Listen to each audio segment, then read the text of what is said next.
Berikut ialah cara penghasilan bunyi konsonan letupan bahasa Melayu. Letupan dua bibir tak bersuara dihasilkan apabila udara keluar daripada paru-paru. Pita suara tidak bergetar. Lelangit lembut dinaikkan untuk menutup rongga hidung.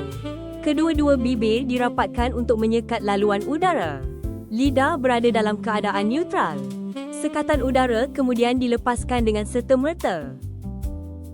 Letupan dua bibir bersuara dihasilkan apabila udara keluar daripada paru-paru.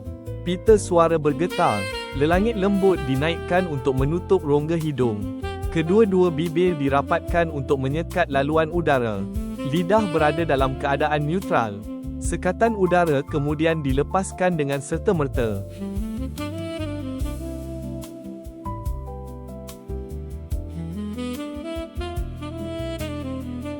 Letupan gusi tak bersuara dihasilkan apabila udara keluar daripada paru-paru. Pita suara tidak bergetar. Lelangit lembut dinaikkan untuk menutup rongga hidung.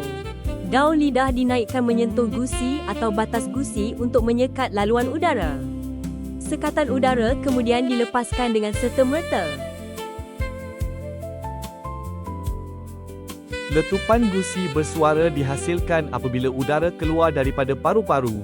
Pita suara bergetar. Lelangit lembut dinaikkan untuk menutup rongga hidung. Daun lidah dinaikkan menyentuh gusi atau batas gusi untuk menyekat laluan udara. Sekatan udara kemudian dilepaskan dengan serta-merta.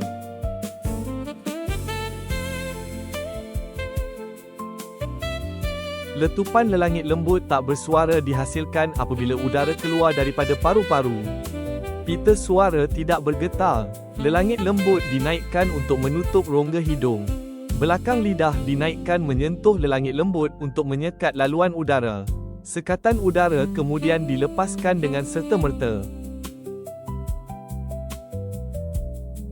Letupan lelangit lembut bersuara dihasilkan apabila udara keluar daripada paru-paru. Pita suara bergetar. Lelangit lembut dinaikkan untuk menutup rongga hidung.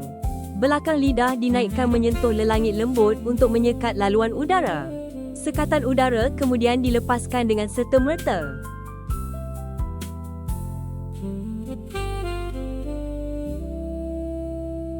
Letupan glotis dihasilkan apabila udara keluar daripada paru-paru. Udara tersekat pada pita suara dan pita suara tidak bergetar. Lelangit lembut dinaikkan untuk menutup rongga hidung. Lidah berada pada kedudukan neutral. Sekatan udara kemudian dilepaskan dengan serta-merta.